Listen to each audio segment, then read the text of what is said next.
my name is Miss Deanna Brigman, and you might hear your students call me Miss B.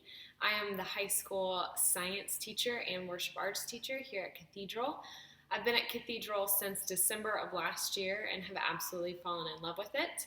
So I teach biology, chemistry, physics, and worship arts, and I love my job. I absolutely love it here.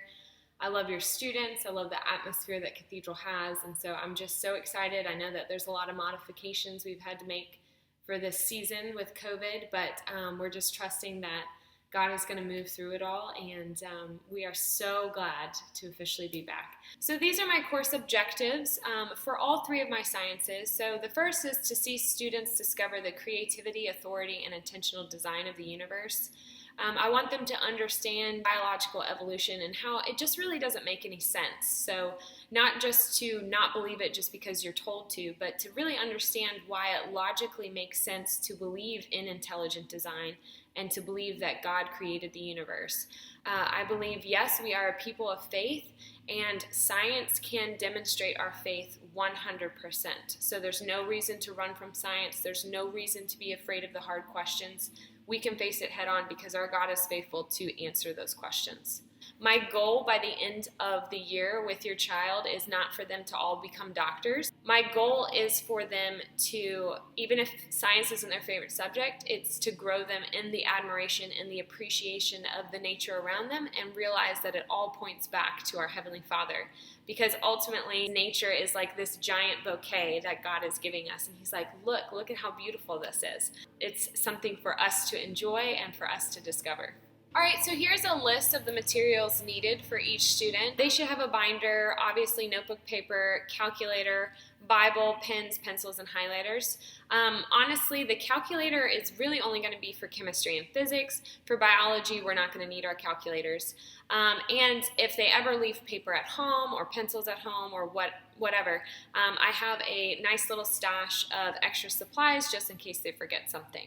The biggest thing is grading for biology, chemistry, and physics is all going to be the same. So the grading is divided into 3 categories. We've got homework and classwork, which is 15%. I do not give a ton of homework. I try to be as light as I can because I understand that there are some subjects like literature or math that are going to require homework almost every night. So I try to be as light as I can, but also want them to be able to practice. So I make sure that they have worksheets to work on during class and to take home, and I try to give plenty of time for them to work on it because I know that they're balancing a lot with their other subjects, but also with their extracurricular activities. For my labs, I count as 35%. So if I can provide a hands-on opportunity to teach a science lesson in place of a paper quiz, then I would prefer to do that. The last thing is worth 50%. That's tests and projects. And the next thing to talk about is homework. So I will give a student a 100 on their homework if they give me an honest effort. So as long as there's no cheating involved and as long as they come in with real answers written and not just random scratch work or whatever, and they give an honest effort, I give a 100. I will not be taking late homework this year whatsoever.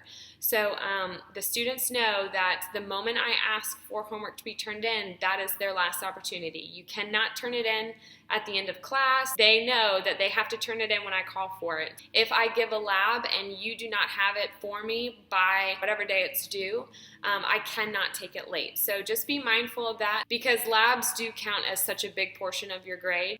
So next we're going to talk about makeup labs and tests. So I have a couple of scenarios to kind of go through really quick. The biggest thing, communication is key. So I can't read your mind. I don't know your family schedule. I don't know some of the things that you might be going through. It's important that you communicate to me and kind of keep me in the loops. There are obviously certain circumstances where grace is absolutely required. And I try to be as gracious as possible, but I also have to have set rules because it ultimately keeps everything fair for everyone else. So a couple of scenarios is if student is absent for a regular lecture day, I expect the student to get notes from their peers and to see me for any questions. They are responsible. So if they miss a regular lecture day, they are responsible to get that work done. If the student is absent for a test review day, I expect the student to get notes from their peers and to take tests as scheduled. So I try to do test review days as much as possible. I don't always, but So let's say, biology has a test on this coming Tuesday. I'll have a test review day on Monday. If so-and-so misses Monday's class, they're still expected to take the test on Tuesday, because Monday really is just going over things that you've already learned. I'm not teaching any new concepts, so you need to come ready to take the test. So you can see the second bullet is repeated. That was obviously a mistake, but that's just a reiteration of, if you are absent for a test review day, please be ready to come and take the test the next day.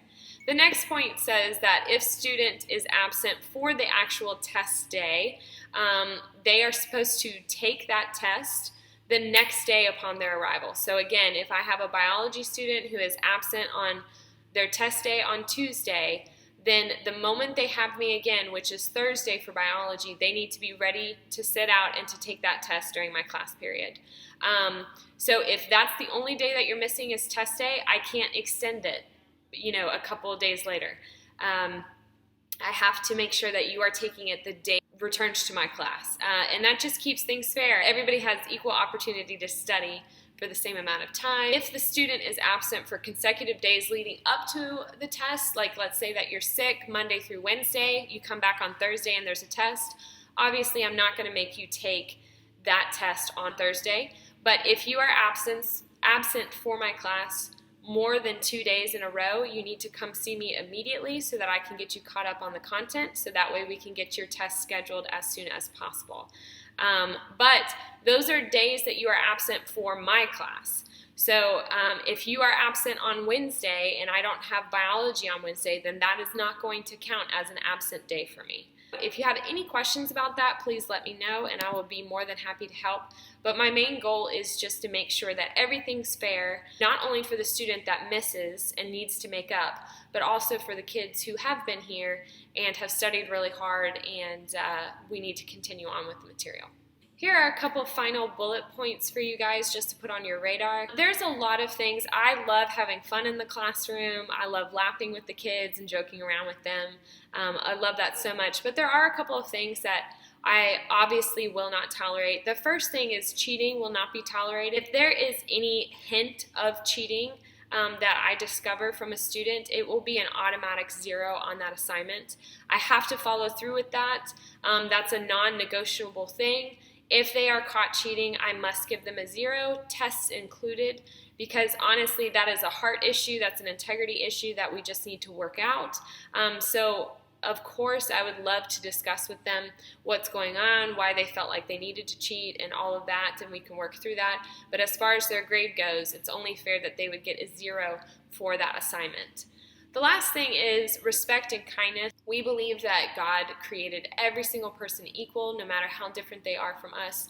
And so I expect the same to be said in my classroom. I have a poster at the front of my wall that says, "As for me and my classroom, we will serve the Lord." And I do my best to monitor respect and kindness and try to keep everybody accountable. And I really want my classroom to be a safe place where everybody feels welcomed to learn and to be themselves and to feel like they are treated with complete kindness. So I will not tolerate unkindness or disrespect in my classroom. If there's ever any issues with this that maybe I am unaware of, please let me know as soon as possible so that I can get it worked out. The last thing I want to say is I absolutely love my job and I love your students. They hopefully feel like they are home when they are here.